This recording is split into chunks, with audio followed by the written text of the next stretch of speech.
Hey there guys, and welcome back to another video. I know it's been a long time since the last one, but it is good to be back. I think it's been about 7 years since my last one attack Obby guide, and so much has changed since then that I thought it was about the time that I drop a polished version for 2025. We're at that stage now where the build has become so streamlined to the point where you barely have to train any stats you can't simply just get through questing. In fact, you can realistically even get 55 Slayer, which is one of the pivotal and grandfathered requirements of all Obby builds without slaying at all. And in today's video, that is precisely what we'll be doing, alongside building the optimal Obby risk fighter that I've been having so much enjoyment with, and which I'd love to revive even more so with all of you guys. So without waffling on too much, let's get right into the video with some multi-questing. This is basically going to be a streamlined direction of questlines to follow along with if you so care to do so. I also do tend to completely perfect my builds, so I do go a little overboard when it comes to the questing, and I do complete every possible diary and quest I can do in the shortest amount of time possible. And the good thing about this is that I do them all in a particular order to complement one another, to shorten all the time waste in every facet of the game.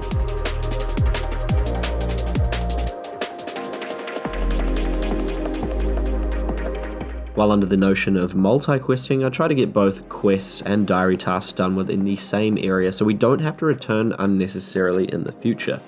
And you will see quite a lot of this over the duration of the video, seeing this does save us so much time and accelerates progression tremendously.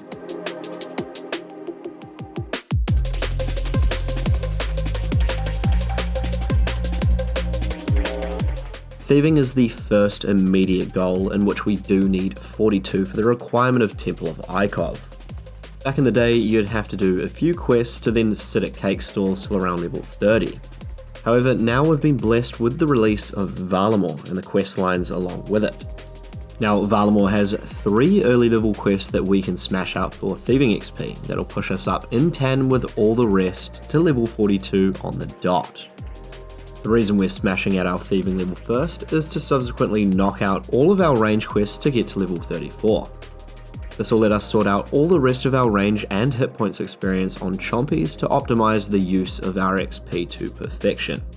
And sure, you can slay with a cannon and get about level 40 with all the use of your range XP, but at least this way we can optimize the use and showcase your XP through some cool looking cosmetics.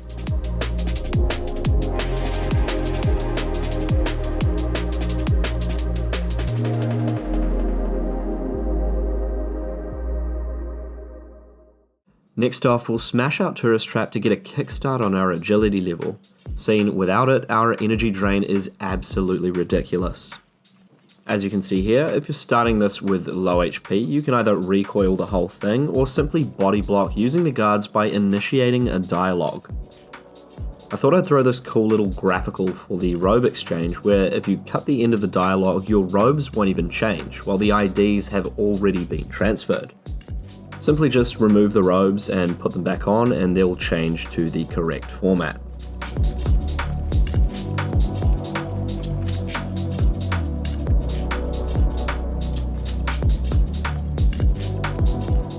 Moving on to the start of Slayer, in which we need to work our way towards level 20 to utilize our lamps from the museum. Client of Korend and X marks a spot are a couple of quests that we can use our lamps on at any level. Not only that, but they also unlock more quests to help complete our primary goal, which is early level Thieving. And the completion of Queen of Thieves pushes us up to level 23, which skips out on all of the cake stall nonsense and lets us go straight onto the tribal totem. And now we have the ball rolling. We have the first of the new additions to OSRS, being the ethically acquired antiquities. This quest, alongside many others on Valamore, really do come in clutch on many different builds, providing high XP rewards with little to no requirements. And this one in particular will get us directly from 25 to 30, allowing us to go straight to the feud quest with no thieving in between. And in regards to this one, you can basically bring noted food and recoils to unnote in Pol of Niche to finish both fights without even banking, putting us over the requirement for death on the Isle. The Knight of Valamore requires 2 separate styles, although you only have to attack a few times with your secondary to switch his prayer. This paired with a few recoils will get him down nice and easy.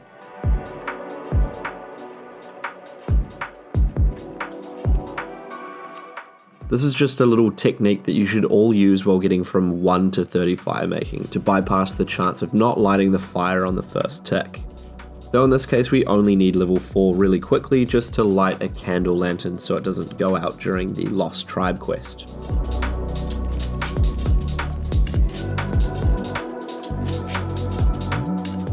Now with the completion of the Lost Tribe we can crack on with Death to the Dorgashin, granting us 2000 range XP right off the rip. In regards to the boss fight, make sure to bring Mage and simply safe spot all of the guards until you need to deal with Sigmund. Make sure to let Zanuck attack Sigmund first to proc his range prayer so that you can actually deal damage. Now in this case, I have genuinely never seen this happen. Zanuck just completely lost aggro and wouldn't do anything at all. So if this does end up happening to you, all I had to do was just go up the ladder, come back down and redo the fight altogether.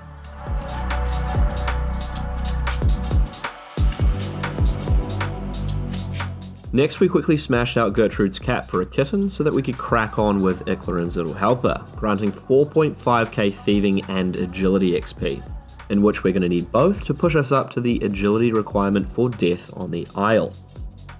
With just a few laps of the Varrock agility course, we can tackle Death on the Isle, which is quite nice seeing we can simply forfeit the fights without any consequence.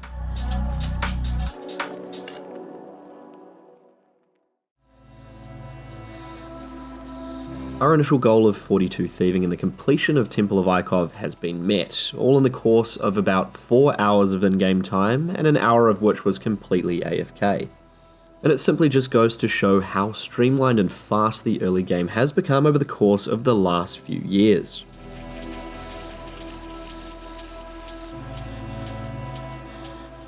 At this stage we can now tackle all the final quests granting range XP before getting stuck right into our Chompy KC. With the completion of all said quests, we should reach level 34 range, pushing us well over the requirement to use an Ogre composite bow.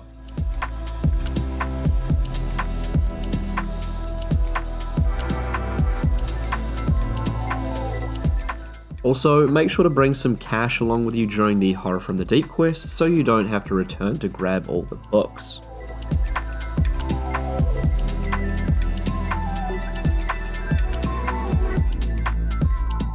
I always make sure to bring a couple chompies to cook over near Taibawanai just in case, especially seeing I always seem to burn them.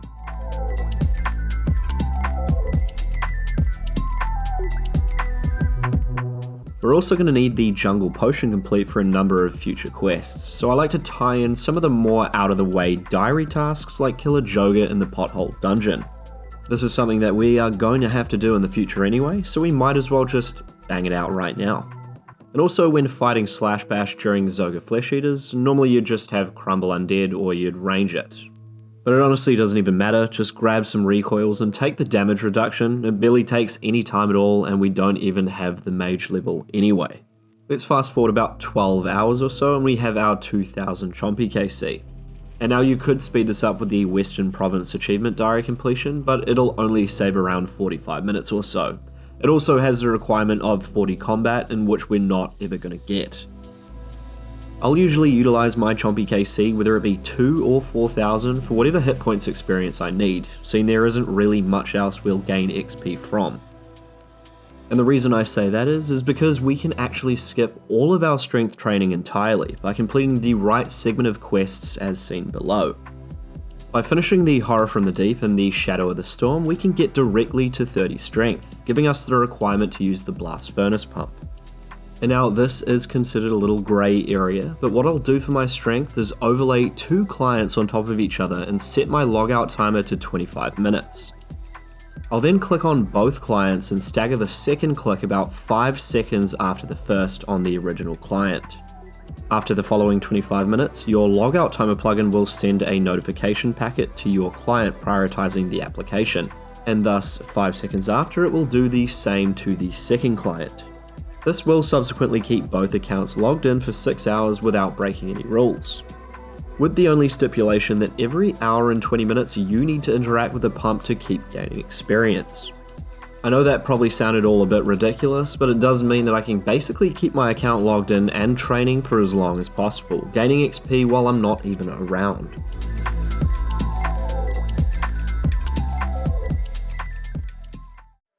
Following the completion of our range segment, we're now moving on to our primary goal of the video, which is 55 Slayer. And to kick off our early levels, we're going to push for all of our quests and kudos to get us past level 20 Slayer.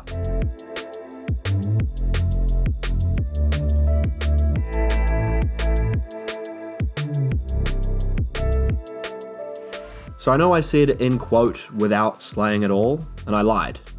You do need to slay, but only one single mob. We only need 30 experience.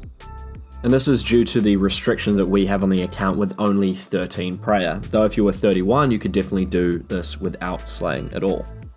Without making history, we can only get 2 lamps from the museum expert, pushing us from level 20 to 23, though fortunately we can use the easy tier fossil island lamps.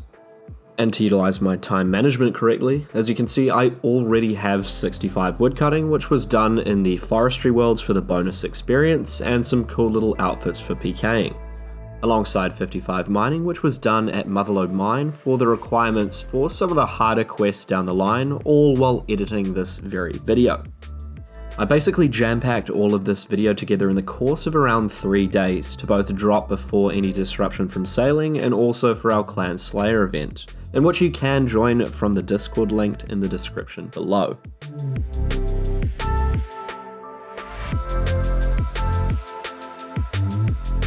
With both the easy fossils from 2 trips of Celioseps and the unrestricted lamp that you get from the Karamja Diary, we can shoot right up to 30 Slayer, opening up the ability to tackle one small favour.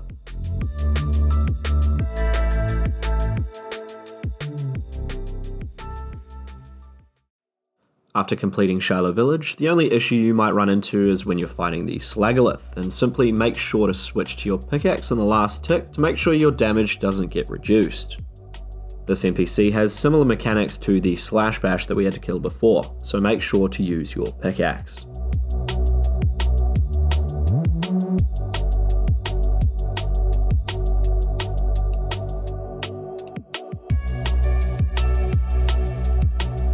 Seeing we have Mauritania unlocked on this account, we can also smash out Tarn's Lair, which grants another 5k Slayer experience.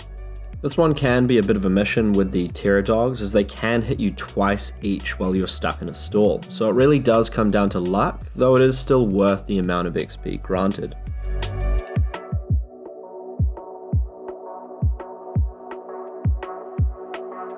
We now need 48 Slayer, as the main requirement for both of the toughest quests we have ahead of us, and we're going to do this by finishing off all the remaining diaries and a couple of fossils.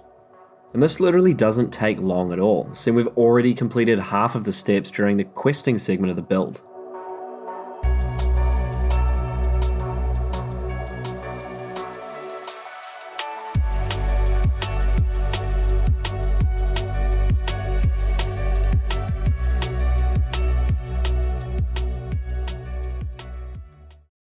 With only a few days in, we're just about fully quested. All of our XP has been used to perfection, and we're ready to take on the Perilous Moons. Our account is only 40 hit points, and we do have no prayer. Even still, this quest is a lot easier than you'd anticipate. Before starting the first room, make sure to check that food and potions can form supply piles on death has been enabled. All rooms do vary in the amount of food that you'll need, depending on how thorough you are with the boss mechanics. In regards to the Blue Moon, drop 2 inventories of pies. Each of the 3 moons hit 3 times as a base attack every few ticks, although you do have enough time to eat between the hit splats to stay on top of your hit points. The main special we need to watch out for are the tornadoes. You simply need to light the braziers while avoiding everything. The quicker you do this, the less he will heal every single phase. And these mechanics are really important. With our restrictions seen, we can barely deal any real damage at all.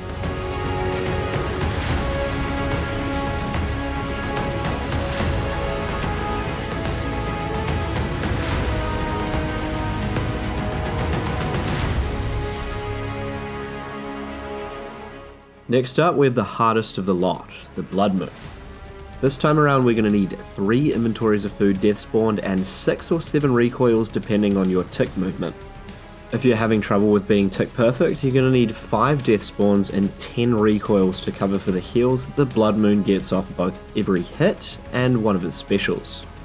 Taking any damage from the Blood Pool or the Jaguar will result in even more heals towards a Blood Moon, which can even call for a tactical wipe to death spawn more food if you make too many mistakes.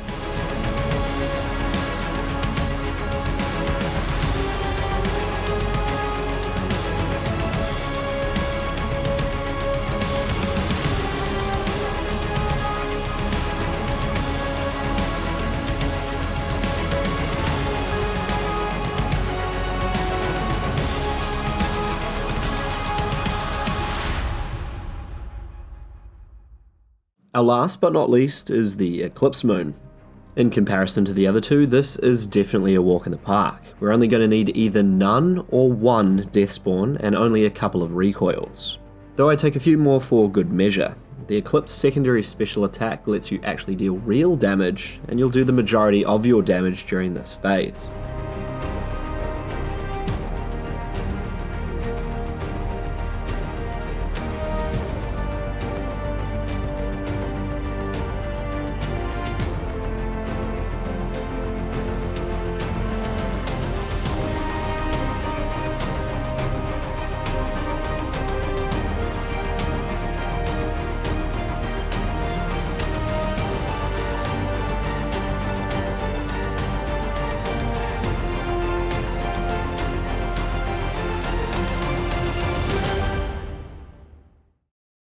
And finally, we've come to the hardest segment of this build today.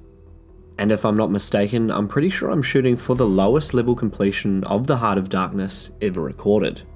And the cool thing about it is by following this guide, I'm certain that all of you will be able to do it too. There are just 2 segments to this quest that are fairly difficult, though starting with the lesser of the 2, the waves are quite difficult to deal with if you aren't constantly in combat. And the way we've worked around this is by the use of Guthix Restores from the completion of one small favour. These are pretty much necessary at such low HP, so we aren't just looking after our hit points, we're also looking after the Prince's health as well. And because the rest don't disrupt combat, we're constantly attacking the NPCs while keeping them off Arcan as much as possible. As we get into the higher waves, we have Brawlers and Conjurers to deal with as well. So with that being said, let's see how we go.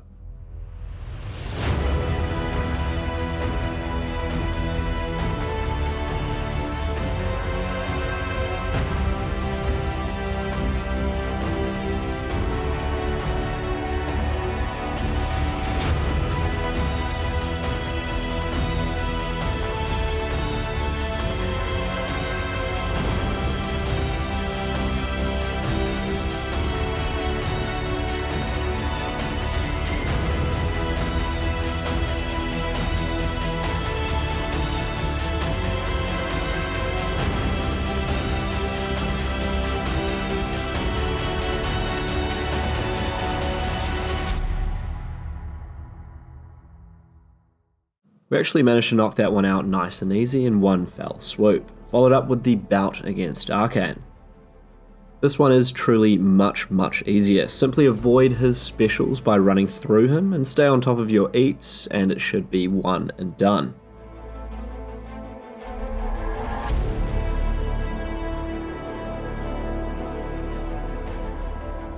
And lastly, we have the MaulerOSRS, the hardest of the bunch and the one boss we'll absolutely need to use range for.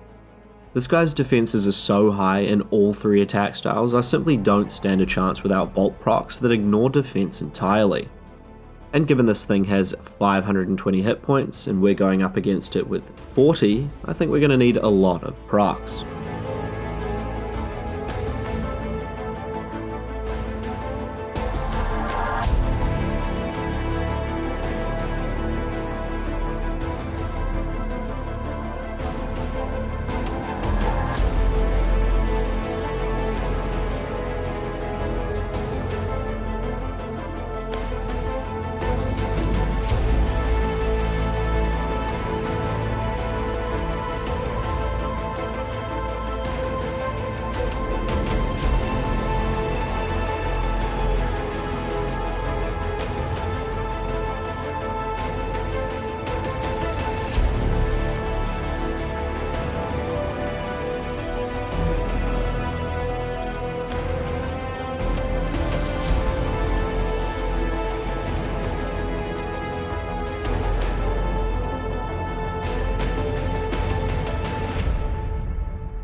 And that is a Heart of Darkness finally complete.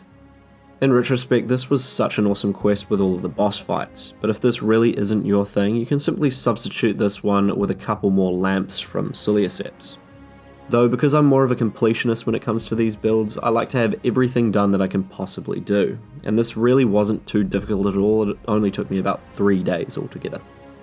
I do have plenty of the more difficult quests to go on here, such like Kingdom Divided, but I did want to get this out as quickly as possible for all of you guys to showcase how easy it has become over the years.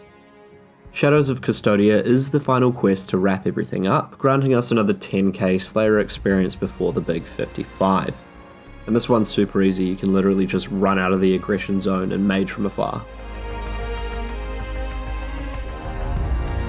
And now that's all finally done, I can use the last few lamps to hit 55 Slayer and throw my account in our Obby clan, known as Obby Legion. Any Obby account is more than welcome to pop their head in, though we do have a rank requirement of 55 Slayer. If you're interested in that, we do also have a Discord channel that I'll toss in the description below, along with my own Discord handle if you need any further assistance.